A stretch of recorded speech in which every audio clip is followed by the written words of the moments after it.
Her name was Dasha. We met at a bookstore. I accidentally dropped my coffee. She laughed, and I blushed like a schoolboy. A few days later, we were sitting in that same place, sipping lattes and talking about our favorite books. Her eyes lit up when she talked about The Catcher in the Rye. I didn't care much for the book, but I loved the sound of her voice. We were together for 3 years, and I thought, this is it. My forever. She knew all my habits, fears, scars. I could sit in silence with her for hours, and it felt peaceful. Right. She was my person. I proposed to her by the sea. She cried. I trembled. It was one of those moments when the world quiets down, and you hear only one thing. Yes. We spent 6 months preparing for the wedding. I picked out my suit. She picked out her dress. She lived with me, but a few weeks before the wedding, she went to stay with her mom, to help with decorations and spend some time at home, she said. During that time, I decided to clean up the apartment. She had left some things, and I started organizing them in the drawers. In the drawer with her lingerie, I found an old notebook. I'd never seen it before, but I recognized the handwriting immediately. It was her diary. I held it for a long time, unsure whether I should open it. I knew it was personal, but something inside me insisted. I felt like I was about to discover something I wasn't ready for. I opened the first page. It said, "Things he should never know." A chill ran through me. I swallowed hard and flipped the page. I don't love him the way he loves me. I've tried, honestly, but this love isn't mine. It's about comfort, about stability. But I'm alive, and I dream of something else. I didn't believe it at first. I thought, just a way to vent. Just words. But each page broke me more. I've tried to feel passion, but when we kiss, I think about someone else. I'm comfortable with him, but I don't want to wake up next to him for the rest of my life. I'm afraid of losing someone who was once real and now lives only in my dreams. I flipped through the diary, and the truth poured out. Raw, unfiltered, painful. I said yes to the proposal because I was tired of being alone. Because I didn't know how to say no when everyone expected a yes. I'm ashamed. I pretend to be happy, but I lie to him every day. My heart was pounding so loud I couldn't hear anything else. This wasn't physical betrayal. It was worse, emotional betrayal. She lived with me, hugged me, laughed, and inside, she was someone else entirely.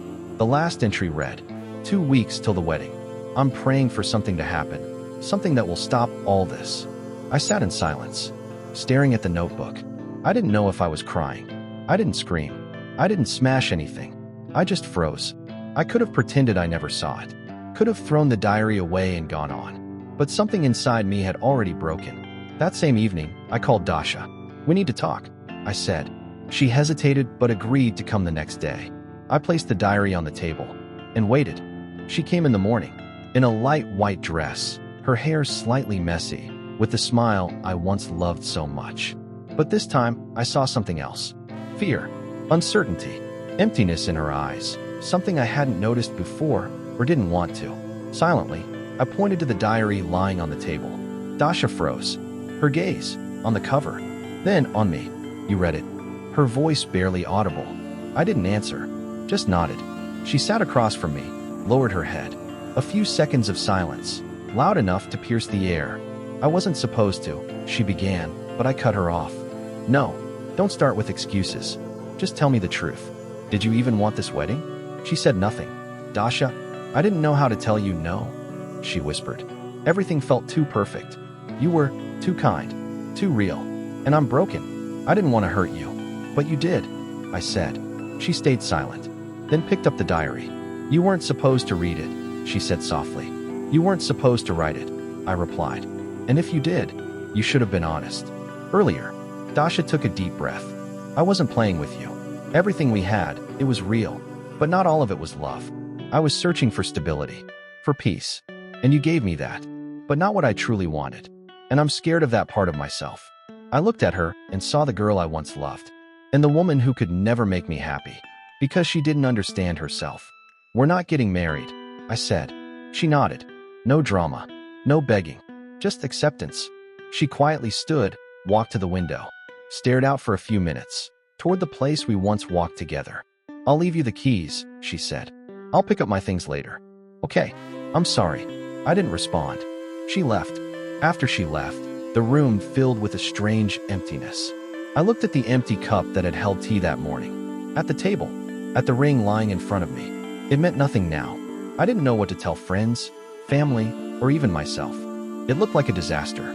But somewhere deep inside, I felt relief. Because I saved myself from a life built on lies. Because bitter truth is better than sweet destruction from within. I officially canceled the wedding that same week. Some were surprised. Some asked, what happened? I didn't answer.